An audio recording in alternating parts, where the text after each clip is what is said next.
Three, two, one.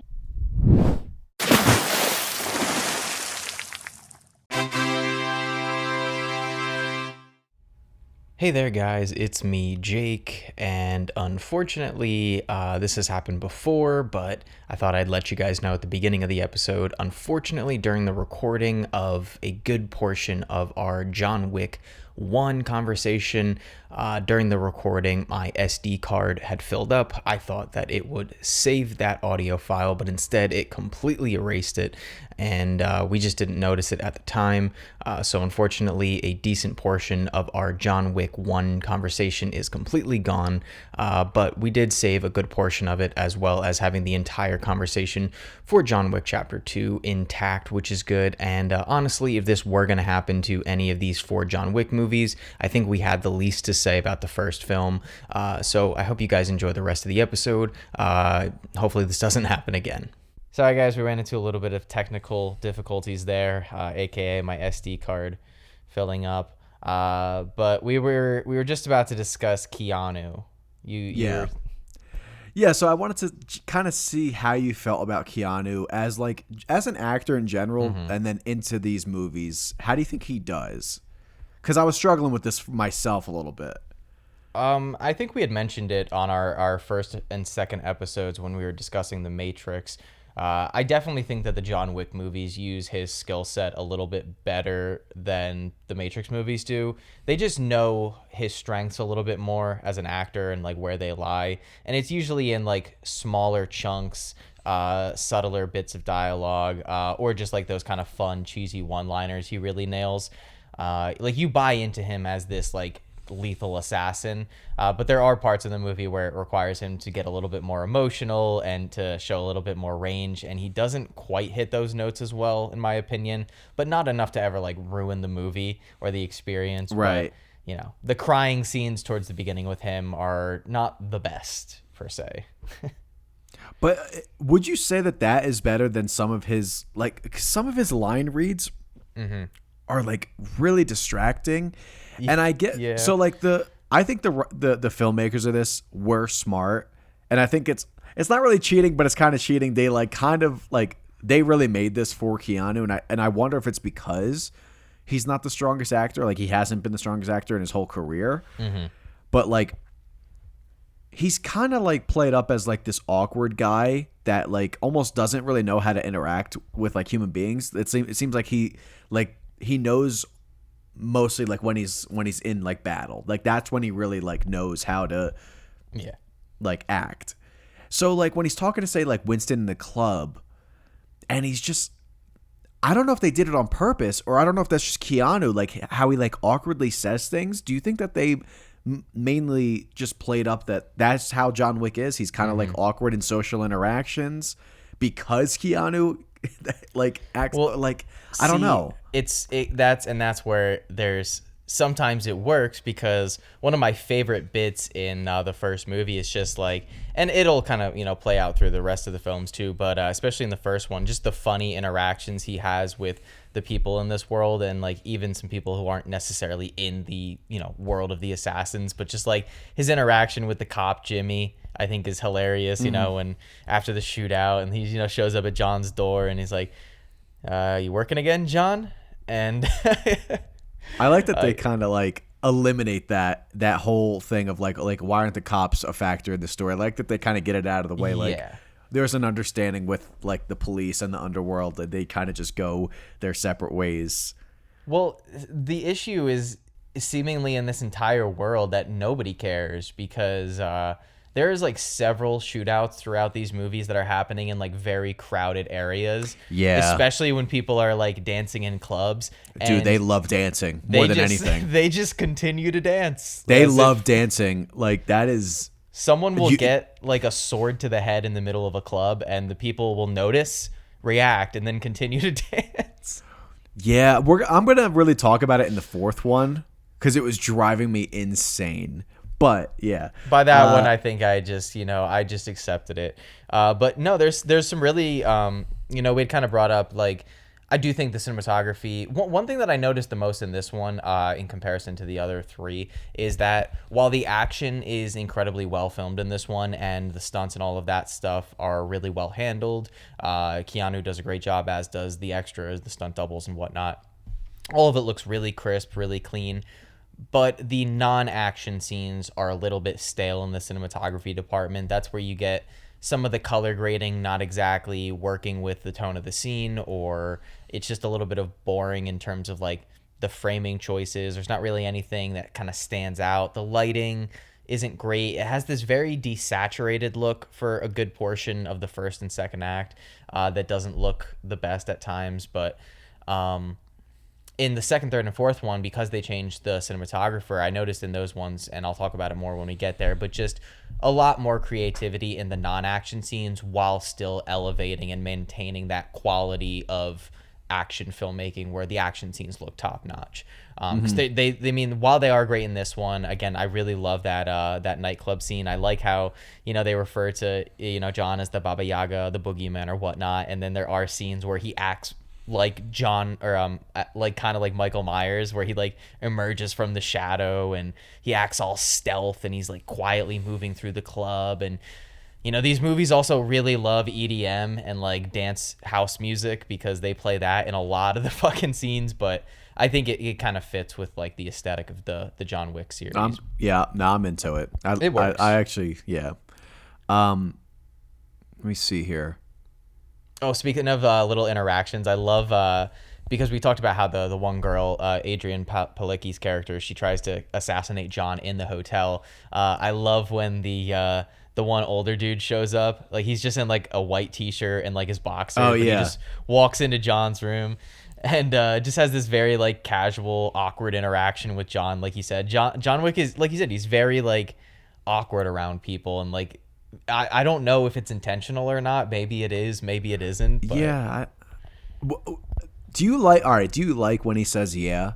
Because I almost think that becomes like, does that become like a comedic thing that they do in these movies? Yeah, and that's again why like I don't want to lend my hand too much to like how I, progressively watching these movies, how I enjoy them more or less. But in this one, like some of the funnier moments, they do stand out a little bit as being a little bit off because it doesn't fit with a lot of the rest of the movie, which again, in my opinion, is very self-serious and at times too serious in the way that it takes itself. But the second, third, and fourth one, they almost start to lean into it. And I think when they lean into it, the movies do get a little bit more entertaining and a little bit more fun and exciting because they're like, yeah, we acknowledge it. We acknowledge that this stuff's a little bit absurd, a little goofy at times. And they play it up, and it works. And it actually kind of leans into what I had seen the director Chad Stahelski and John Wick talking about, where they said that a key point of all of the action scenes, maybe not all of them, but a majority of them, is start with something funny and fun, end with something funny and fun, but everything in between be as violent and brutal as possible. And when you look at a lot of the action scenes through that lens, it does kind of hold true, where it's like, does it? There is a lot of comedy, like, throughout different fight scenes and action scenes in these movies, where it is like, oh, that is a little goofy, that is a little bit comedic, even if it is violent, a little bit bloody. But I don't know, I think it works really well, especially, in the later ones. But, in the first one, I think they do a good job. So I want to highlight something that's going to get worse as these movies go. And when I say worse, I just mean more ridiculous. So, I mean, it actually can translate to worse. So one of the moments where you're just like, you kind of roll your eyes is when he gets thrown off the top level of the club. Mm-hmm. And I almost just wish they had him land on his feet and then fall, or like, but he lands straight on his spine. He falls a clean, like, what would you say, like 20 feet, maybe 15, 20 feet? It's a good distance, yeah. On his back, and I don't know. I mean, I get he has like does he have the suit, the armor suit at that point? Even if he does, I don't think that would protect you from a fall that deep. So, and I will say, in regards to realism in these movies, if I'm gonna criticize a movie like Scream 3 for it, I'm gonna criticize the John Wick movies. They also have a fundamental misunderstanding of how bulletproof vests work, because as like Ghostface does in Scream 3, John Wick just eats bullets in this movie. Like, I thought they do play it off like it is like he does fall back when he gets shot. He gets shot at one point. He looks like he's in pain from it a little bit. He's in pain, but that's like 3 or 4 broken ribs right there, and the man continues murdering on in this movie. Yeah. Like, it really will break your ribs? Oh yeah. Really? Nah, like if you get shot once, with a bulletproof vest on, you're gonna be down for a little bit. Like, unless you are like superhuman, it's gonna take you down. But it's fine, It's, again, these they're not trying to satirize action movies. It's not a Hot Fuzz situation, but these definitely play into the tropes of a lot of action movies, and that does lend into the whole, the main character being pretty indestructible for a good portion of these movies, which Josh kind of highlighted. As the movies go on, he becomes more and more indestructible. Let's just put it that way. But there's some really cool. Oh, sorry, what were you gonna say? No, I was just gonna still go on that. Like, is it that hard to just ground it a little bit? He doesn't need to like land a certain way. I get the bulletproof vest. I'm fine with just like kind of like maybe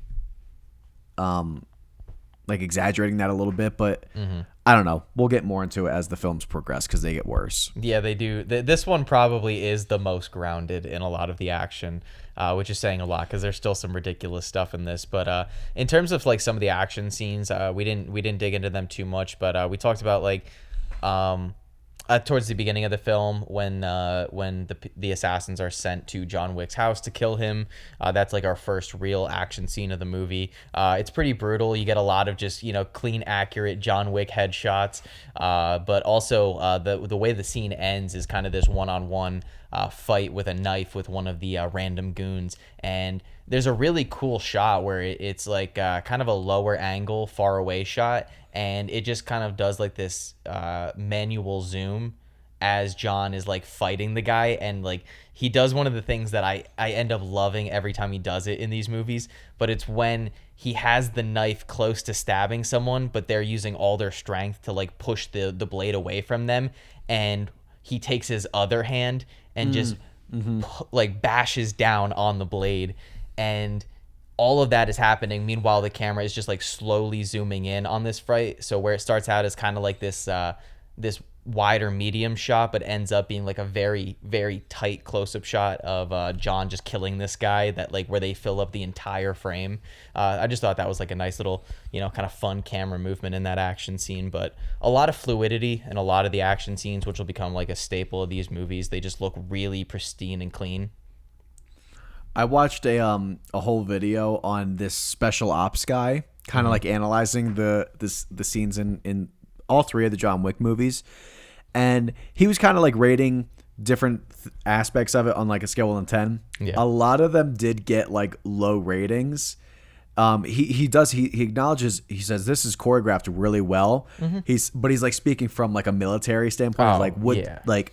But he says he does like commend Keanu for like having proper like form, because Keanu, in addition to his like training like the fighting styles and stuff like that, he spent like months also training like how to reload, because like that's all him reloading the guns in all these movies, which is apparently something that Hollywood doesn't show, because apparently like you can really look like silly doing it because it's hard to. He just looks like a badass doing it. Dude, I can't wait talking to just mention it in 3. Like, well, I'm saying it right now. When he reloads that shotgun, like, oh yeah, he just I was thinking so of a scene cool. In I think it's 4. It might have been 3, but where it's like him.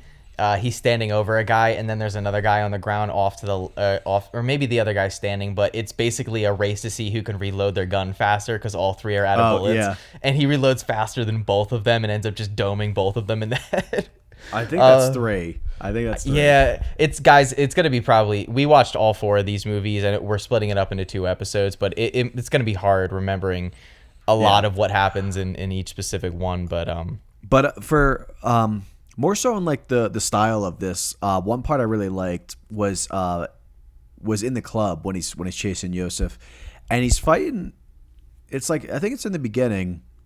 it might be one of the first guys he kills. I can't remember, but he shoots him, and it's when he's like covering his mouth, and he's like, the guy's like lowering, he's like dead, and as like John lowers with him, the lighting changes from like that blue on his face to the red, and they play with like the blues kind of being like his like, you know, beginning retirement like stage, and the reds obviously being like the world that he kind of like goes back into of the killing and stuff like that. It's just a nice like lighting transition in one shot to kind of show that. I just thought it was like just nice attention to detail, which is just weird because like I have some problems with the color grading in this, but then I like their lighting in the clubs. Like they do a really nice job. So I think it kind of reminds me of like especially like phase 2, early phase 3 Marvel, where a lot of the issues with the way that they lit and color graded their films was that the scenes that looked the best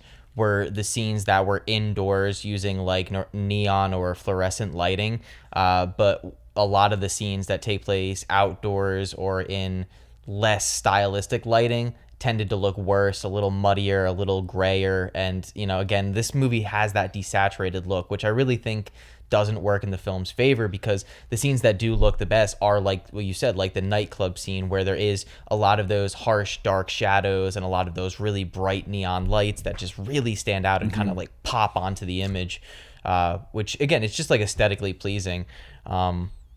I wanted to point out too, one of the shots that I love is it's the wide shot. That's another like kind of like slow zoom in, but it's towards the end of the film when John finally did we settle? It's Yusuf. Yeah, I think it's Yusuf. Vigo's son, the one who killed John's dog. When he finally gets to him, and it's just a very matter-of-fact, blunt death. As all the guys are dead, they've all been taken out. There's no more bodyguards, and it's just John Wick, and it's Yusuf, and you hear him begging for his life, and John just slowly walks up to him, doesn't hear a word he has to say. Boom, shot to the head, dead. And it's just, again, I love how matter-of-fact and blunt it is. It's just, it seems very in line with John Wick's character. That's what you wanted from Vigo when they captured him. Just don't even. Yeah. John does to Yusuf what Vigo should have done. Yeah. Let me see here. There was one other thing I wanted to. Well, I have a couple like little fun facts here. Well, actually, I said most of them. But one fun fact is while they were shooting the top level nightclub scene, apparently Keanu had the flu. He had like a 104 fever. Just so like. I really do commend Keanu for like stepping up where he might lack as an actor. He really stepped it up in his like physical acting. So that's why I would never say Keanu's bad in these movies, because I think there's a lot more that goes into his character than just line reading. Yeah. So I think he does make up for it, and I think that works with action movies, because throughout the history of action movies, I wouldn't say a lot of action stars are the best actors with the most emotional range or diversity in their performances, right? You know, you're thinking of your Sylvester Stallones, your, you know, Arnold Schwarzeneggers, like guys from the 80s, you know, Jean-Claude Van Damme and whatnot. It's not like they're the best actors who deliver these groundbreaking performances. They're just serviceable for what they need to be. And, you know, a lot of them they were big and buff, but they didn't have, again, like that, like you pointed out, that level of dedication to Keanu just putting in that time. Like, and that's where I think of like people criticizing actors. And I understand that actors can be a little out of touch sometimes, and, you know, kind of speak out of their asses in regards to like, you know, them not understanding like the difficulties of like a normal person's life that, you know, doesn't get paid millions of dollars to do something. But again, like Josh pointed out, what was it? 8 hours a day for 4 months straight, you know, working for this role. And it really worked out, in my opinion. I pointed out at the beginning of the discussion, I think you really get that dedication coming out on screen. It always feels like Keanu. I don't know how they did it. It looks great, but even the scenes where he does get hit by a car, and apparently it is a double, still looks like Keanu to me. So, yeah. Very well done. And they put a lot of attention to like the reloading, like on screen, and like every 15 shots he is reloading the gun. I love that they just something so small that you probably don't even notice until you like read about it. No, I had read that they were very attuned to like counting bullets for each of the guns, which you got to appreciate, because there's so many movies where you're like, probably should have ran out of bullets by now. The Matrix being one of them. The one shot that I really love too, it's a nice little practical stunt, but it's when John hits the one guy with his car and the guy is rolling over the top of it and John just shoots him through the roof of the car as he's rolling over it. It's just a fun little, action scene. But who's Vigo's little, like, I don't know who he is. He's dude, like a Mayhem sidekick guy. He's from the insurance commercials, the Mayhem commercials. Is that where I know him from? He looked familiar, but I couldn't. He's also in he shows up a couple times in Brooklyn Nine-Nine as the Vulture. In every single role he's in, he always plays like an asshole. I can't remember his name in the movie. I have to ask you if you like this or not, because I absolutely love it. But before that, the other thing I wanted to highlight is it's Vigo, and it's when he gets the call, presumably being notified that his son is dead. You just get this deep exhale from him, and it's just like a really nice, like, it's a very quiet moment, like there's no music or anything, and you get just, the actor just gives this like really deep, thorough exhale. For, you get the feeling it's like, oh, my son's dead, which I already knew, but now John's coming for me. And I like that little moment. But I love when John is chasing them down, because he gets the information that Vigo is trying to take a helicopter out of the city and escape. And John Wick tracks him down, and the whole time, meanwhile, all the goons are trying to kill John and trying to, to kill him and everything. And Vigo is just laughing and chuckling the whole time, like just having a good time. Like, he knows he's dead. Like, he knows he's not getting out of this alive. Yeah, I didn't understand that, to be honest. You didn't like it? I just didn't get. I was like, is he?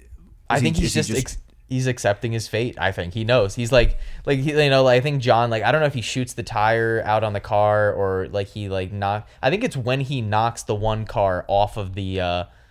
I don't know. They're like next to like some platform or whatever, and then he knocks the one car off. Oh yeah. Mm-hmm. And Vigo just looks back and he laughs and he's like, "That was a good one." It was just a nice little moment. And when like the Mayhem guy is like he needs a gun. Like, he's been asking for a gun for like 2 minutes, and then Vigo just like slowly pulls out a gun and like offers it to him. And when he goes to reach for it, Vigo just kind of like pulls it back and like just like toys with him. It. I don't know. His name is Avi, I guess. His what is he to Vigo? I don't know what his role actually is. Business associate. I don't know. Yeah, business. I love that guy he comes, I think, the closest to killing John Wick in this movie. Almost, yeah. He gets close. So that could be like you, like when you accept the $50 million, like you get lucky. That's what I'm saying. If I would go the more sniper route, though. Yeah. If he was slightly more skilled, John Wick was dead right there. He was just bad aim. The only people who are skilled in these movies, actually, I'll be honest, a couple of them get close to killing John. They get really close, but he's just too damn good. And a couple of the people who do have him dead to rights, they kind of just find different reasons for them not to kill him. Yeah. Yeah, I mean, I kind of, I had a problem. I had a little bit of a problem with the end fight. Oh, the one-on-one with Vigo in the rain? Getting flashbacks to Matrix Revolutions over here? I can't even remember that. Oh, you don't remember his badass fight with Agent Smith in the rain? Yeah, with like 1,000 of them? No, they're all there, but they're just watching. In the second one, they all try to fight him in the courtyard. Yeah, except I believe that because, like, is Vigo trained? I'm sure he's maybe trained a little bit, but, like, not really. No, but he gets his ass kicked very quickly. John struggles a little bit. Like, he gets a knife inside John him. has also been fighting and killing for the last, like, 80 hours. I do not care. No. It's interesting you say that, because one of the trivia facts I had read was that originally the fight was supposed to be a lot more even and well matched, and then they realized that there's no way that Vigo would be able to go toe to toe with John, so they shortened it. I don't think he'd be able to even get a knife in him. I don't know, man. I don't know. I think the fight was it wasn't even, but I don't think it should have even been any kind of contest. Oh, you think he should have got him real quick? Like, to make it like, I don't know. It was like the final boss fight was not really like anything. It was just like a straight up hand to hand combat in the rain. Like, that was it. See, at least like in the, like, It was the fact that he got the knife inside him. It was the fact that Vigo at least got him, like, stabbed him. You gotta like, well, the end is the beginning, and you gotta get us to that point that we started out at the beginning of the movie.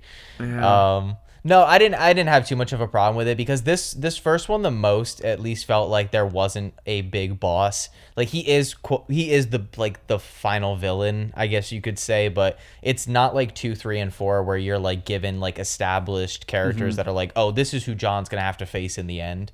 Or at least it's never painted that Vigo is this huge threat. He's just sort of like your generic mobster, and that just goes back to this first one being, I think, the weakest of the bunch. It just has the weakest story. I like some of the side characters we didn't mention, but because Willem Dafoe's character Marcus helps Vigo out, or he helps John out by not killing him and whatnot, he ends up getting killed by Vigo. Adrian Palicki, she also dies. I forget her name in the movie. Perkins. She gets killed. I actually really like that shot when she's just walking, and it's just this like nice wide shot with like really good symmetrical framing, and like, I don't know, it's like 4 guys all surround her and just shoot her all at once. It's just a nice looking shot. But I love the cleanup crew that comes after. Yeah, the little old guy with the hat. Yeah. But yeah, no, I mean, John, the movie kind of ends. John has killed every person that he needs to kill. He's killed Vigo and his son. All is well that ends well, as it seems. He even gets a new dog, which is cool. Happy for him. He lost his last pup. So, any other thoughts on this movie, or you thinking that we should move on to the next one? Oh, my last little like fun fact note here. Kevin Nash, which was like the bodyguard for the club, that he says he lost 60 pounds. He was like a wrestler. His name was Kevin Nash.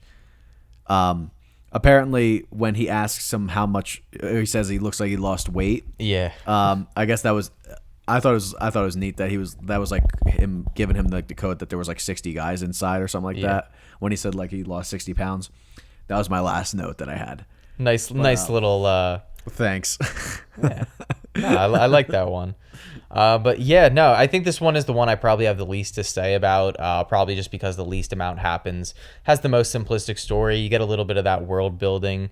I guess my final kind of thoughts on it, I think it's a good starting off point. It's a little slow at some points. I think you feel the downtime in this one a lot more than the other ones, even though it is the shortest of the bunch.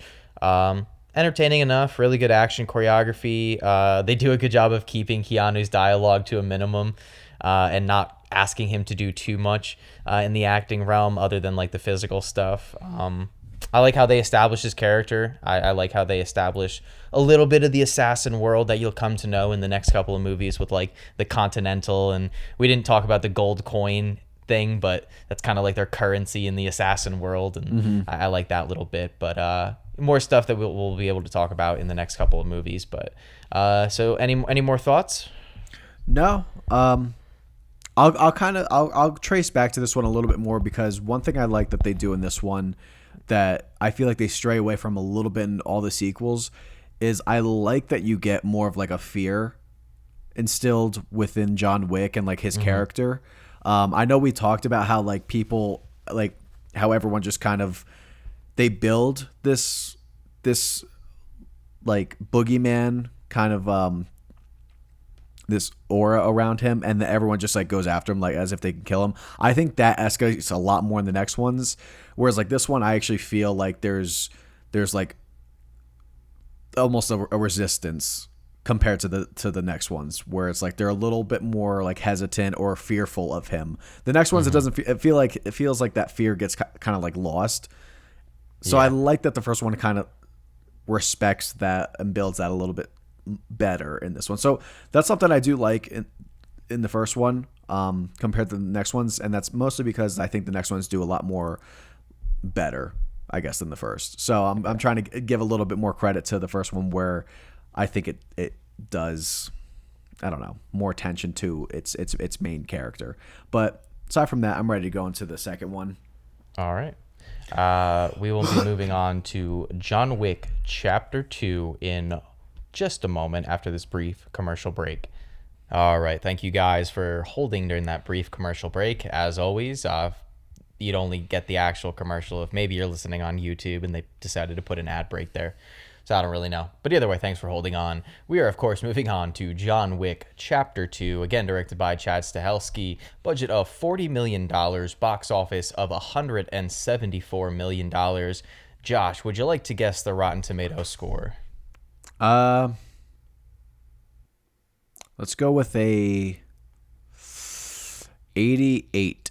Oh, close again. We have an 89%. So God damn it. Little 3%. You'll get one of these right, I'm sure. But yeah, 3% raise. Obviously a bigger budget, but they also did a lot more at the box office. I think it made around double what the first movie did. So definitely a nice return on investment. I don't know if I mentioned, released in 2017, a little bit longer than the last one, around 20 minutes, give or take, depending on the credits.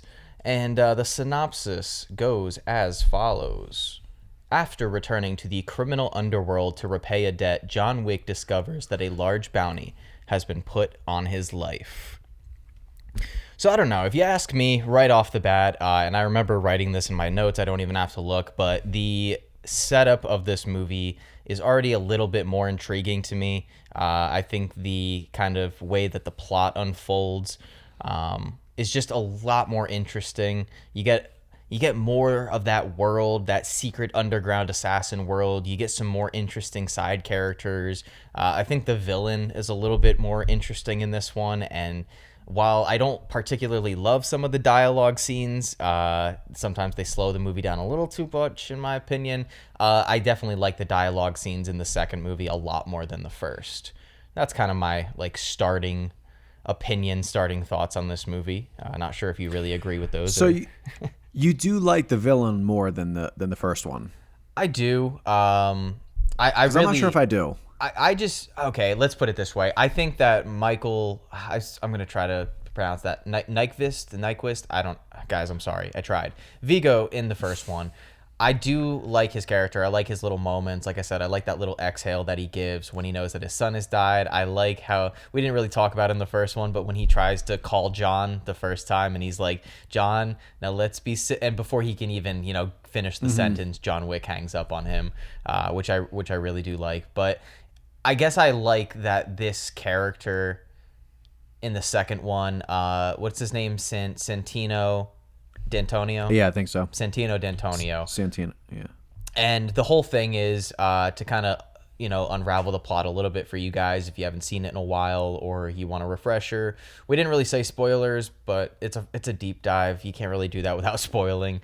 So spoilers if you're still listening. And but you come to find out that, news of what John did in the first film has kind of made waves. We're completely glossing over. The film opens up with him getting his car back. The brother of Vigo has John's car from the first movie. And so, the movie kind of opens up with this really fun little action set piece of John getting his car. You kind of get that reincorporation of the whole story of John killing 3 guys with a pencil in this one, played up a little bit more for comedic laughs in this, which is kind of funny.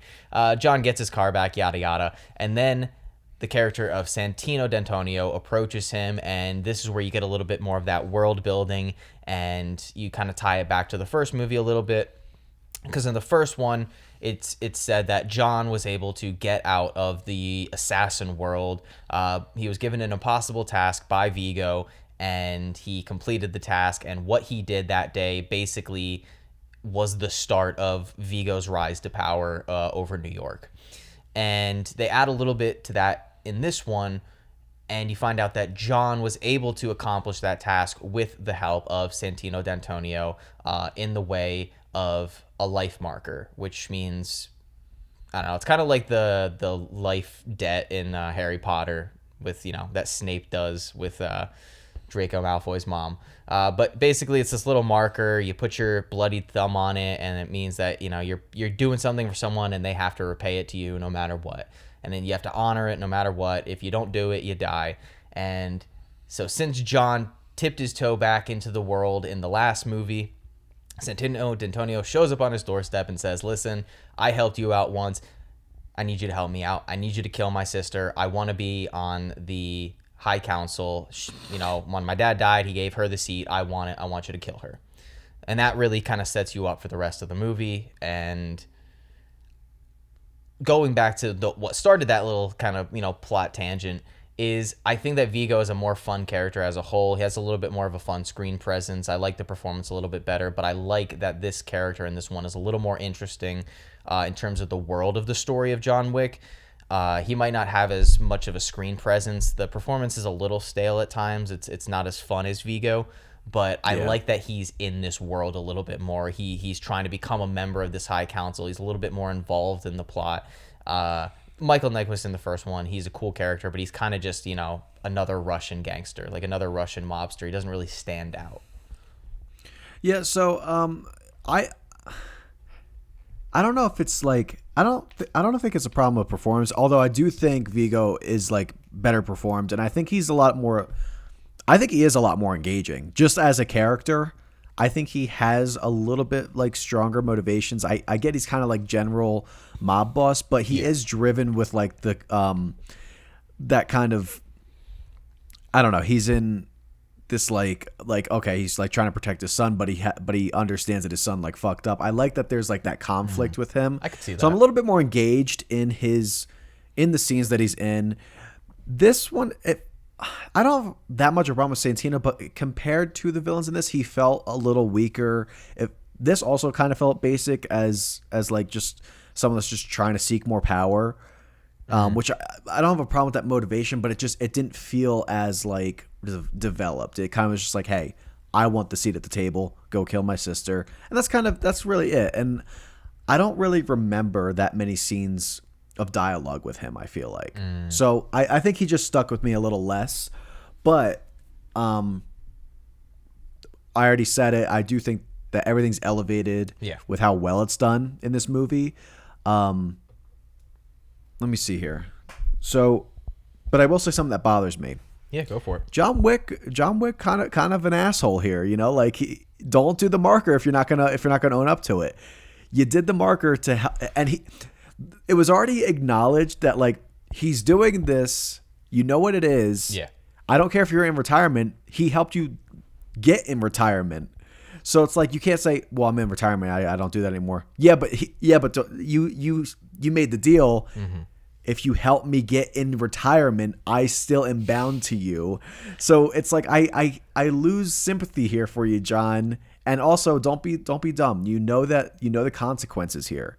If you say no, are you really gonna like? He just destroyed your house. Like, you are smarter than this, John. He fucked up his house. He shot and it's like a rocket launcher at his house. Yeah, you put your dog's life at risk. Just do the fucking thing. I will say I don't have as much of an issue when I'm just watching this one with John being like, no, I'm out. Like, I understand that like you think I'm back in because of what I just did. I killed like 70 people in the last movie.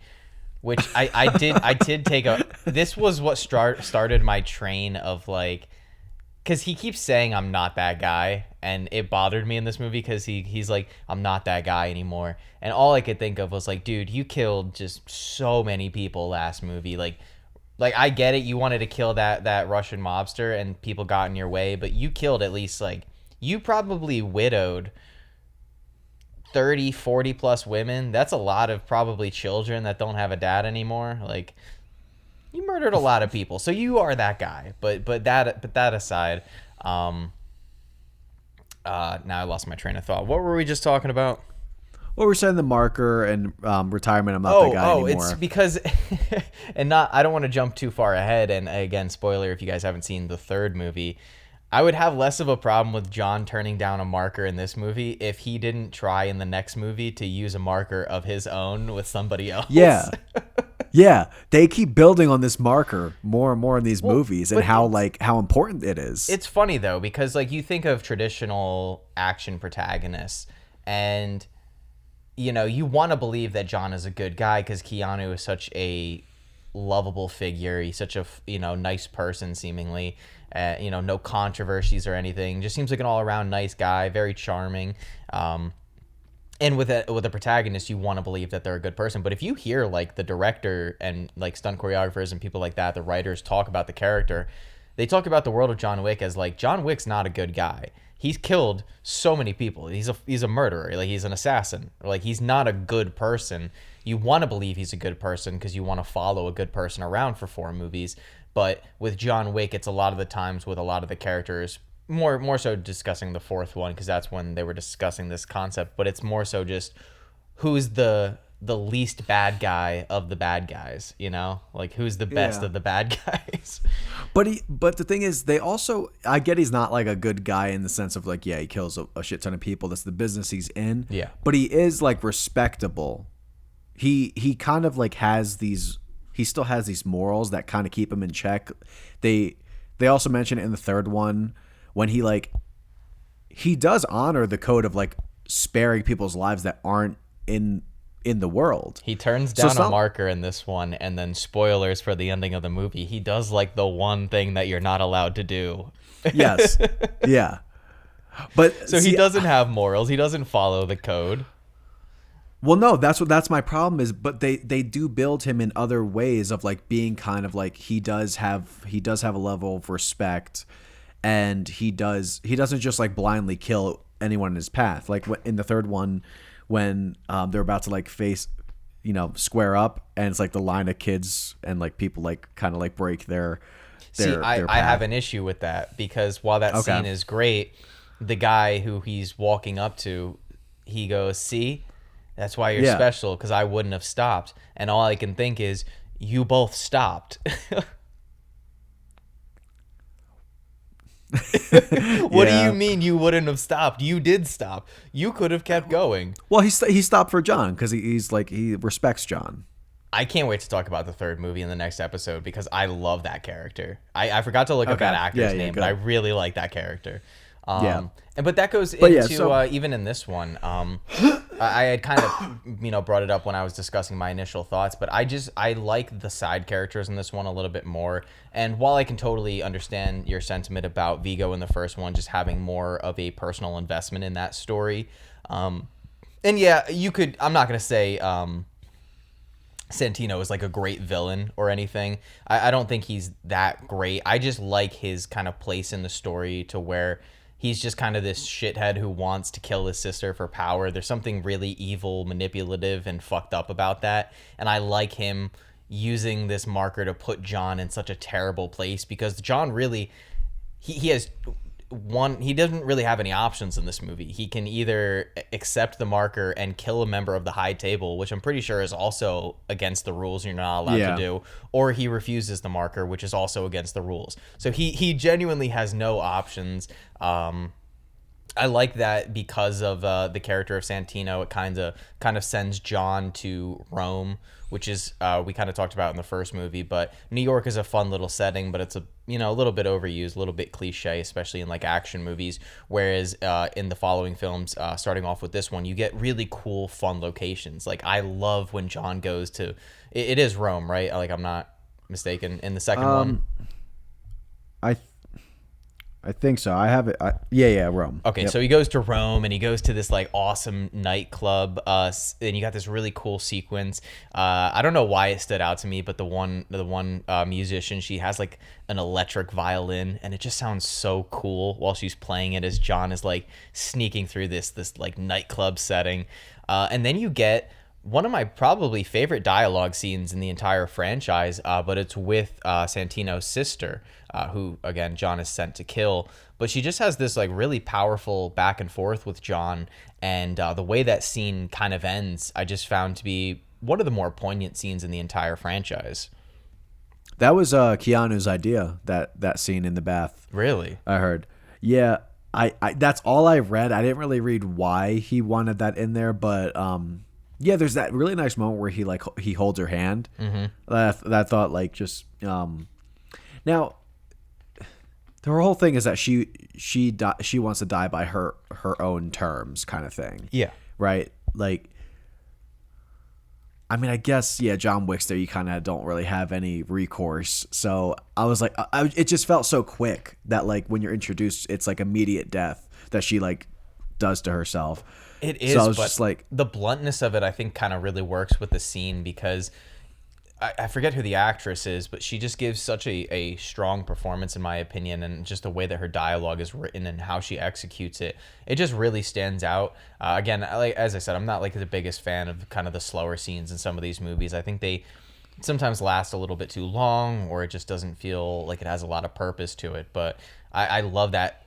It just stands out to me that you have this character who, the second she sees John, she kind of has this little line where she's like, there was a time where I considered us friends, and John kind of says, well, like, I still do. And she has this reaction when she finds out that it's her brother who sent John to kill her, and it's like this kind of moment where she's betrayed, but she kind of saw it coming, and she knew that something like this would happen at some point. And again, I just really love her little monologue about, going out on her own terms, which is the same way she lived her life. And you get a real good sense in this movie why her father gave her the seat at the high table instead of her son, or his son. And I don't know, for a character who's in the movie for such a little amount of time, it just stands out as one of the better non-action scenes in the franchise. Like, it's not this big crazy shootout. It's just a really strong little back and forth between the characters. And also, I had talked at the beginning when I introduced the movie about it having like a significantly bigger budget and also doing a lot better at the box office. But man, the production design and the lighting in this movie is just a huge improvement over the first one. That overhead shot of her in the tub with the water is like super blue, and you just get that red blood as it's like making its way through the hot tub. It's just so well shot. That's a tough scene to watch when she like slowly just like, oh man, yeah, it's no. How do you like Common? I actually really like Common in this movie. Yeah. I don't know why, but so I had heard that, or I had read that Common really like lobbied for this role. It wasn't like they approached him because they wanted him. He approached the studio and was like, I love that first movie, please give me a role in the second one. Like, I'll do anything. And he also went through extensive training. A lot of the facts that you read up on these movies is just like, so-and-so actor went through just 4 months of strenuous physical training to get in prep, for the role and whatnot. But I love his little interactions with John, like the first time they meet, and it's right after he's killed Santino's sister, who Common was like the main security guard for, and he just sees John in the crowd, and he has that line, "You working tonight, John?" Or I think that's the line, and John just says, "Yeah." And it's, dude, oh my god, his fucking yes, but he just says, "Yeah, yeah." So one thing I really like in this movie that they introduce is more of like, well, like you said, they build the world a little bit more as the movies progress. But I love the like the Continental world, the rules of that are explored more. That you kind of now get this more so this rule of like you can't kill on the grounds. You got it in the first one, but I love when you have that moment, that calm moment between two people that were just like fighting each other. Yeah. And this one starts that where I love the bar scene when they sit down, they both kind of like get each other's drinks, and they just, bourbon, right? Yeah, yours is gin, and I don't know. There's just like a really like it's so jarring to see like how much respect these people have for each other. Yeah. They just have this job to do. It's cool because it's like that age old like honor amongst thieves mentality where it's like, yes, these people are criminals, they're assassins, they murder for money, but there's like this code of honor amongst them that like is kind of personified in the Continental, which you find there's got to be like a Continental in like every major city in the world apparently, but they're in the Rome one, and yeah, like Josh said, they're fighting, and I love to, me, I'm a fan of not using music all the time, and when Common and John Wick are having like just their fist fight, and I think that one of them has a knife or something, there's no music, and it's just the sound effects and the Foley, and then they crash through the front door of the Continental, and yeah, it's like Josh said, you just have that like little calm moment between these two characters, and they do clearly respect each other. It's just they have a job to do, and then also I think it's not long after that's when Santino puts out a contract on John Wick, and what is it like? How much is it in this movie? 14 million? Yeah, 14, I think. 14. Yeah, because it was in this movie where they put the 14, and that's when I came to the conclusion. I was like, no, 50 million. 50 is like the minimum I would need to even attempt to try to kill John Wick. But yeah, 14 is definitely not high enough. But so, I mean, I know Santino's an asshole. Yeah. But like, so him just giving John this task, it was always going to end in him like betraying John. And he put the hit out on him just to make it look more realistic that he had nothing to do about like nothing to do with his sister's death. Like, is that it? I'm not sure if it was to cover up that he was involved in his sister's murder, or if it was just because he knew that John would come after him. But I do love Winston's line to Santino where he's like, "What did you think would happen? Like, you, like, not long after this guy lost his wife, you made him honor your marker, and then you put out a hit on him. Like, what did you think would happen?" It's just this, like, and I don't know if you feel the same way, but Winston is one of my favorite characters in all of these movies. Like, I don't know. I think Ian McShane just has like a real kind of charisma to him, and I love that his whole focus is just, I love this hotel. Like, this hotel is my life, and I will do anything for this hotel. And, no, I do like him. Him and Sharon are like really good. They're great. In R.I.P. all these movies. Lance Reddick. Yeah. Who, man, he is such a fantastic actor. And it's funny because I think this is the first thing that I had seen him in, or, you know, the first John Wick, because I hadn't seen The Wire yet. So I think I had always thought that he was British in real life, and he's not. He's normal. Oh, he's not? Nope. A normal American accent. Oh. Like, but yeah, I thought he was British, but nope. But yeah, I also love Sharon's little interactions with John's new dog in this movie. Because he never gives his new dog a name. Oh yeah. But he was a good dog. Yeah. I love every time. Sure, like he just sends the taxi to take the dog to, or is that the next one? That's the next one. Oh, okay. See, I'm already getting them mixed up. They all just bleed so well into each other, though. Which is I think is so, right? Fun. Yeah. No, yeah, I think you're right because it's later in the third one. No, I mean, like you had said, like so much of this movie just kind of improves on everything the first movie does. I had briefly brought it up. I think the non-dialogue scene or the non-action scenes are better shot in this movie. You get some more creative camera angles. There's a really nice I don't know if it's not like a full Dutch angle, but it's like this like kind of tilted sloping shot after John's house gets shot with the rocket launcher and the ambulance and the police have showed up, and you get Jimmy, the cop from the first one, back again. But it's like on this like tilted angle, just kind of a unique framing choice that you didn't really get in the first movie. You get some like low angle tracking shots in this movie when John's kind of making his way through different locations. I thought that was a nice little touch. Just a lot of, you know, kind of unique little angles and movements that you just really didn't get in that first movie. It is the second one. He has one of my favorite little pointless movements, and it's like the shortest little flight of stairs. It's I think towards the action scene in the museum, and he does like this little double barrel roll down the stairs. Like, do you remember it? It's like this little row of stairs, and he does like one little roll halfway down it, and then immediately like goes into another roll down like the other shoulder, and it's just like remember. It's one of the coolest things I've ever seen, and I had to highlight it because it was just so awesome. I have a note here. Yeah. I wish I kind of wrote down some of the lines, but I didn't. I just wrote down two scenes where it was really standing out to me. And I wrote, I can't tell if Keanu's getting worse in this movie with his line delivery. And it was the roof scene with Winston. Yeah. And then the art museum scene with Santino. I think that's when he gives him not when he gives him I forget what they're talking about. I wish I wrote down what they're actually talking about, but those two scenes, I have to rewatch them.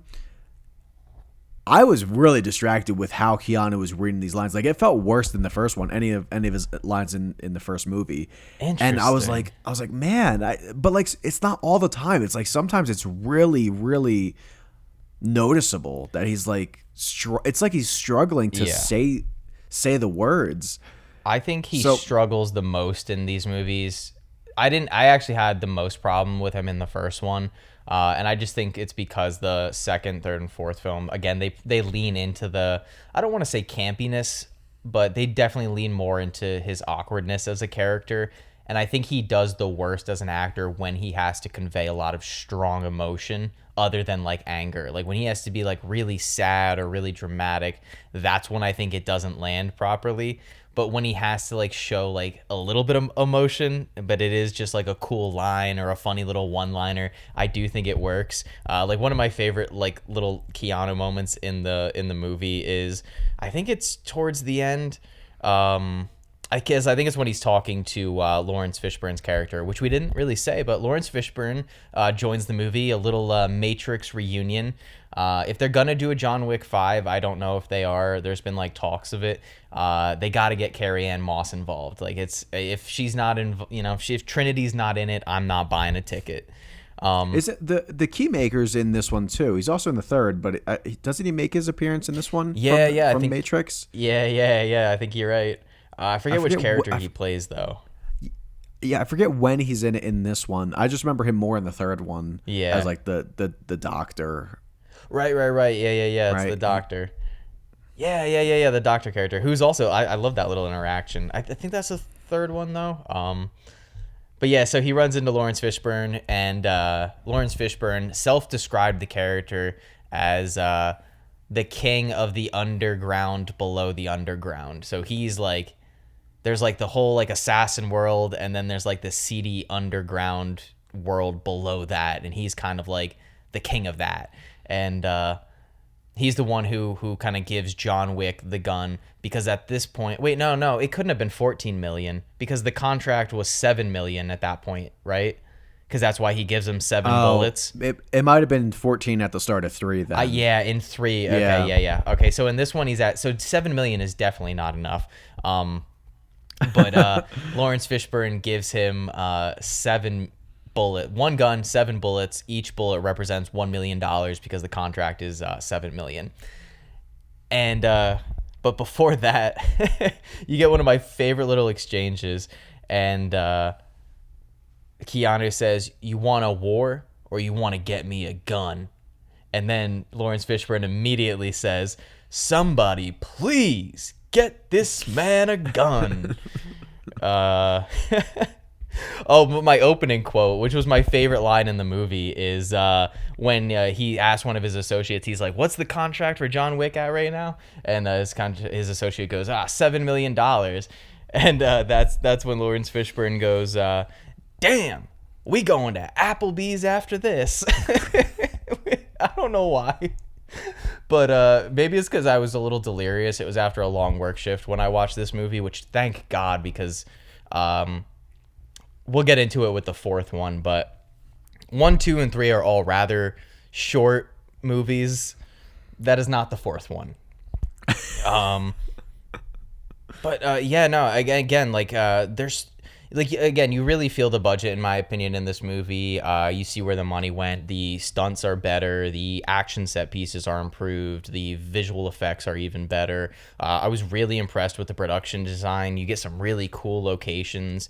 I love the Hall of Mirrors set was really, really well done. And I think that really gave like a... Because like Santino's, he's not... I don't buy him as like a threat at all. You're not really supposed to. No. So I love that they kind of like built him around this little like obstacles set piece kind of thing, like the mirror piece. No. But yeah, no, I agree 100%. Did you catch when it's when he's shooting all the guys in like the red shirts, and that's when it's like really apparent where they're like all just rushing him with the gun, but whatever. And it's when he does like the one reload, he flings the clip out of the gun and then he reloads it, and he does the little like he flips the gun, and I didn't know what he did. He like does like a squeeze, like a press on it, and I was watching some guy like break down the action in it, and apparently that was like a trigger check or something like that to like make sure it wasn't gonna jam. Oh, like that was like actually something. So That's like when he cool. did, I was like, I thought he was just doing some like crazy movement Some just to cool- be like cool stylish. Yeah. One thing that I wrote in my watch that notes again. is I think I giggle like a schoolgirl every single time that John Wick runs out of bullets with a gun and just domes a random goon in the head with the pistol. It's the funniest. He does it in like every movie. He'll run out of like bullets in a pistol, and at some point, I think in the later movies, he'll run out of like shotgun shells, and he'll just take the shotgun and just like yeet it at one of the bad Just like guys. tomahawk it. Yeah. I think this is the first one where awesome. they started doing that trend. I think this is the first one where he did that. It was like in the art museum. He just like chucks the pistol. I'm so glad you said that because when that happened, Lauren bursted out laughing. I had to go back to it a couple times so she could watch it again. Yeah, it's but so just funny. like and so every time he did it after that, like in the third movie, the fourth movie, she was just like waiting for him to do it, and she cracked up every single time. He lets nothing go to waste. No. He and uses that's what I love. every weapon at his disposal, and like when the weapon runs out of ammunition, he just chucks it at him. It's just so good.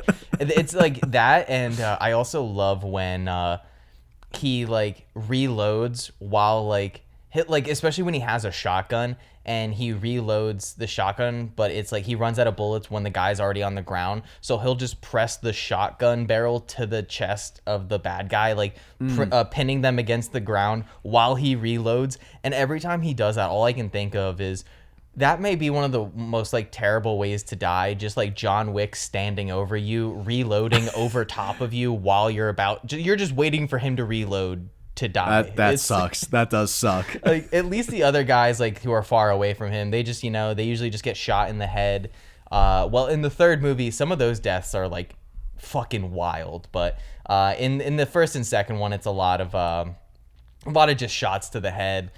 I don't really know. Does he? No, because in the one of the sequences, action sequences, I particularly was fond of. Maybe it's just the way that it was shot or the lighting, but it's after he kills Santino's sister, and they're still in Rome, and it's like the underground, kind of like, I don't know if they're like railroads or just like tunnels, but like underneath the club or whatever. I thought that sequence was like really exhilarating and fun, but just again really well shot, and the choreography. I kind of forgot that was in the second one. Yeah, it's again like they're especially I think 2, 3, and 4 because they have like a very similar visual style.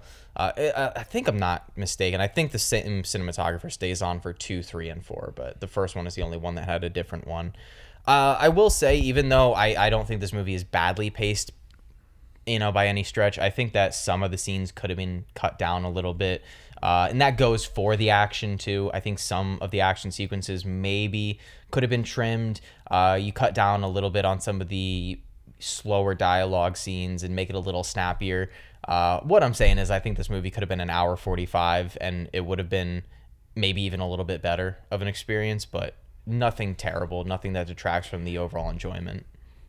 Yeah, so I think the next one, they really I think they elevate the style of fighting a lot. Like this one, it kind of felt a little repetitive in how the fights were going. So I understand what you're saying with that. Let me tell you a little moment I really didn't like. I didn't like the it was very, very slight. I think it was when they were in the train, the station. It was like Common and John Wick. Yeah. Common was like above him. They both had the suppressor on their gun, and they were just like each taking like a shot at each other when they were walking through the crowd. Mm-hmm. Oh, didn't like it. I liked that. Didn't like it. I didn't believe it. I didn't buy into it. Like you got. I don't know. I feel like with these movies though, Josh, I think like you just believability's gotta go out the window. I don't like not just with the public around them. Not just that. I didn't buy into John not being able to he just kept missing. That's a hard shot, dude. You're not doing I don't care. It's John Wick. He does a lot of hard shots. This guy, he shoots people before he even looks, and he gets him in the head. Yeah, that's fair. That part was just frustrating. I was like, nah. I can see that argument, but also I just think it's fun, and I think I don't know. He does miss sometimes, not a lot, but sometimes. I don't know. I always just take it as like a fun little sequence. But the subway fight was nice between him and Common. Yeah. How did you feel about Ruby Rose's character? The short haired. I think she's Ares? deaf. Ares, yeah. Yeah. Which who is Ares again? I know it's another like Greek God of War. God of War. Right. Ares is a man in Greek mythology, I think. Right. No, I can't remember. These movies really love their Greek mythology. Oh yeah, we didn't even talk about Helen being like the daughter of Zeus, and she's like the inciting incident to the Trojan War, I guess, which is fitting to the plot of the first one. In Greek mythology, Ares is the god of war. Okay. Which I don't know. I don't mind her character. She's not in it a ton. She's kind of like the main henchman of Santino. She kind of goes to Rome to make sure John carries out that stuff. Yeah, I don't think she's great or bad, but I think she's enjoyable enough. I do like how John kills her. I think that's a good little hand-to-hand fight scene in the mirrors room, right? Yeah, I enjoyed that. Wait, how does she die again? I think he stabs her. Like he incapacitates her pretty quick, which was another one where I'm like, I was glad that fight was wrapped up kind of quick in the same way like the fight with Vigo in the first one was. Like there are certain characters in this that John comes across where you're like, I could physically see them taking John, and Vigo and Ares just aren't two of those characters. So I was happy that he dispatched of her pretty quickly. But yeah, again, like I think. I'm gonna probably say this for a lot of them. Again, I don't want to lend my hand too much for next episode, but like I think a big staple of this franchise is just taking what worked in the previous film, previous entry, and just doing it a little bit better, elevating it a little bit more. Like I think this one improves on some of the side characters as opposed to the first one. I think the world is built up a little bit more. The lore of it is a little bit more established. They add a little bit more depth to John's character. It's just all around, I think it just is a step up from that first movie. So one thing I don't know if I really liked is at the very end when Winston gives John the hour before he's excommunicado. Yeah, I don't like that. I don't either. like that. It's confusing because now, like with that scene, it's almost like there aren't real people anymore in the world. So I don't know, like what that, like I don't know what they were trying to say. Is it's treating like everybody is an assassin, but they're not an assassin.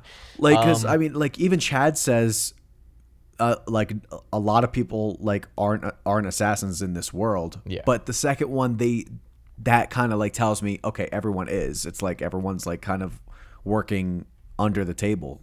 I think the ending is a little bit of an issue. I do like the earlier scene though when the bounty by Santino is put out on John. I forget how much it is at that time, like 5-6 million. Maybe it's already at. I think it's when he makes it 7 million when he gets back to New York after killing Santino's sister, and you just get all of the different assassins in New York, and you get like the violin lady.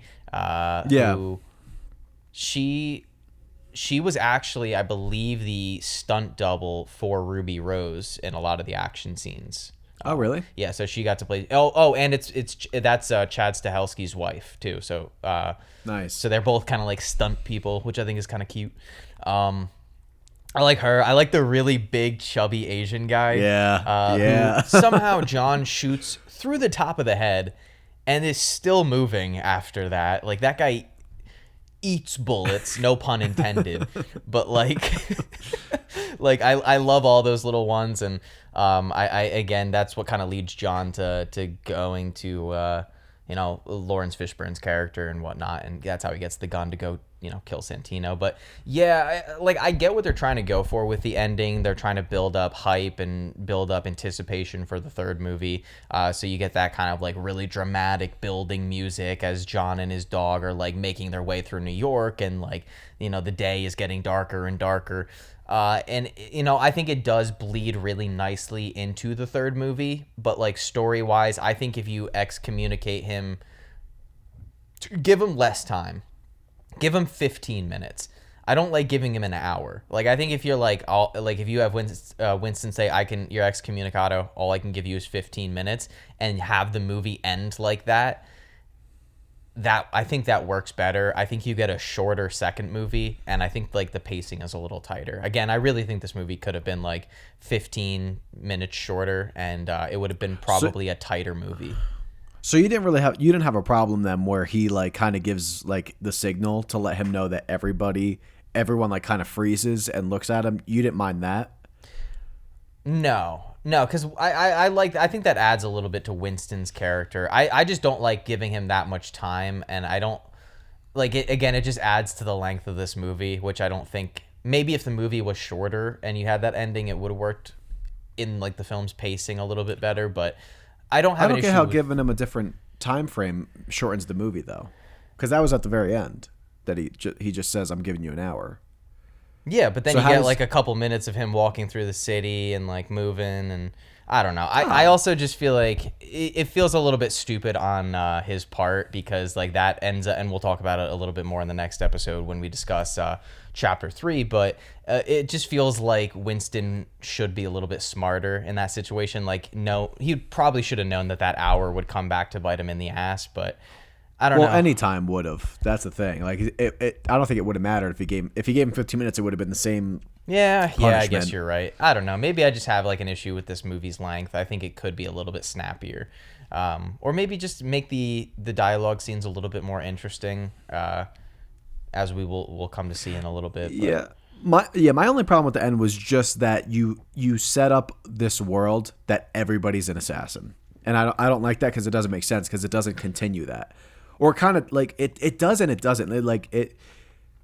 They treat it sometimes in the next movies, and then they bring civilians back. So it's kind of like I see what you're back saying. And forth, you know. So it definitely seems. So it seems like my biggest issues with the movie probably boil down to maybe some of the pacing issues, and but it seems like more of your issues kind of lie with, they kind of break that layer of believability and that like suspension of disbelief kind of. Yeah, I think they break their own rules sometimes too. Yeah, no, that's a fair assessment. I don't think it's a perfect movie. I do really enjoy that first movie, and everything that I liked about that first one, and some of the stuff that I didn't like, I do think is elevated, like we said, in this movie, and just kind of brought to the foreground a little bit more, shown a little bit more emphasis.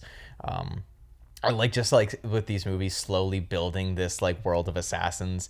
It just gives kind of John Wick its own little thing, you know, and I appreciate that. But I thought the music was used a little bit better in this movie. While I didn't hate it in the first John Wick movie, I think I more so have issues with the overall tone of that movie, more so than the music, but I don't think the music helped. With this one, I think because it was a little bit cheekier in the tone, a little bit goofier and more absurd in some moments, that like I didn't mind the very pulsating music as much. It kind of worked with the overall like tone and aesthetic. And again, the craziest part of rewatching all these movies was like just seeing the leap in production design value. Like some of the interior set designs in this movie, I was like really, really impressed by, and I just don't remember that part being so great. It's again, it's crazy how much every aspect, such as like production design, just gets heightened in each movie. It's like everything. They just, and it's not like corny how like bad action movies raise the stakes just because where it like it actually looks like they're putting like creative time into this stuff, which I really appreciate, and I'm excited to talk about the third one. It feels like the scope and scale gets larger, but like not in like a inauthentic way. Like it feels genuine in how it raises the stakes, which is always nice. But. Yeah, because John Wick is always kind of like, he's the same. He's never like doing anything that different. They might play with the fight sequences a little bit differently, but he's not. His like actions aren't getting heightened as well. It's just kind of like they heighten like some of the stakes in like within the world where it's like believable still, you know.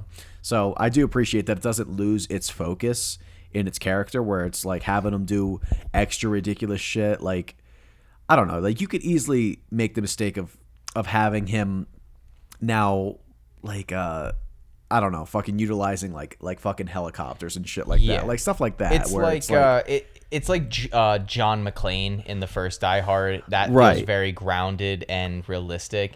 And then jump to the fourth Die Hard movie, and that's when he like launches like the car at the helicopter and it explodes. Yeah. Like the action it's elevated, but it never gets outrageous. Which is I think it adds to the overall experience of watching these movies. But now, granted, they do get a little outrageous with the punishment he endures, but whatever. This man has so much internal bleeding, and there's one moment in the third one where all I could write in my notes was, nope, his brain would be jelly. But shall we get on to ratings and then head up on out of here? Yeah, I'm ready. All right. Do you want me to start? Or would you like to start? I could start. All right. Sounds like a plan. So Stan. I am going to give the first John Wick a 7.2 out of 10. 7.2. I like it. I respect it. I accept it. I'm going to give the first John Wick a clean 7 out of 10. There's moments where it slips down to a high 6, but there's moments that elevate it to a low 7.4-ish. So we're meeting in the middle, and we're going at a straight 7. Moving on to John Wick Chapter 2, I'm going to give that one an 8.2 out of 10. I just like a lot of the elements more than the first one, and it doesn't take itself as seriously, and the action's just better. Characters are more fun. So yeah, deal with it. Wow. I am giving John Wick 2 a 7.6. Okay, that's fair. I respect it. It improves a lot. I don't think it has quite an intriguing villain as the first one, but pretty much everything else I think is heightened.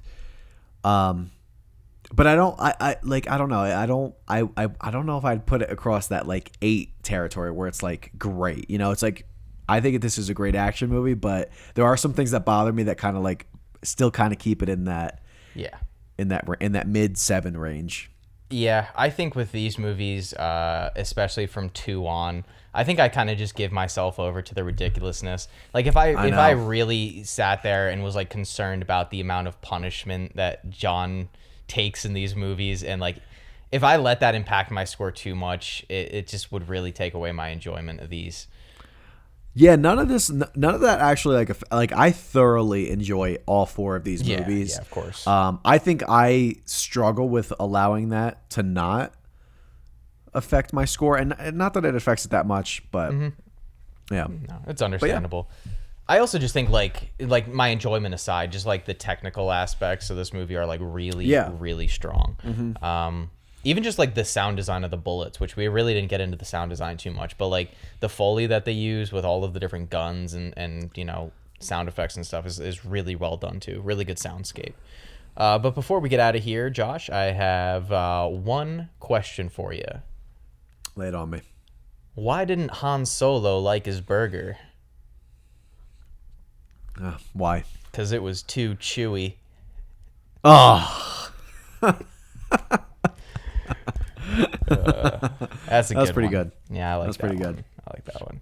All right, guys. Well, as always, thank you for listening to this episode of Franchise Deep Dive. We come at you guys every other Tuesday. So look forward to our next episode 2 Tuesdays from now, where we discuss John Wick Chapter 3, Parabellum, and John Wick Chapter 4. And I hope you guys enjoyed listening to this. And I don't think it went too long. I think we did a pretty good job of keeping our thoughts and notes kind of concise, maybe a couple of tangents, but you know, we're bound for that. That's how we do things here. Yeah, Josh, we might be getting better with that. Yeah, we're doing a better job. Yeah. We're, you know, like I said, 2025, the year of us improving, and I think we are. So, but Josh, yeah, guys, take it away. Give us a follow. Mostly, you know, follow us on Instagram. Look out for those bi-weekly posts. Comment, DM us, whatever you want. Any feedback, any criticism, or suggestions you got for us. And if you don't want to, give us an email at franchisedeepdive@gmail.com. We'll be more than happy to respond to you and engage with you. But yeah, that's pretty much it. Keep a lookout for Chapter 3 and Chapter 4 in 2 weeks. All right, guys. We will catch you on the next episode. Goodbye. Later.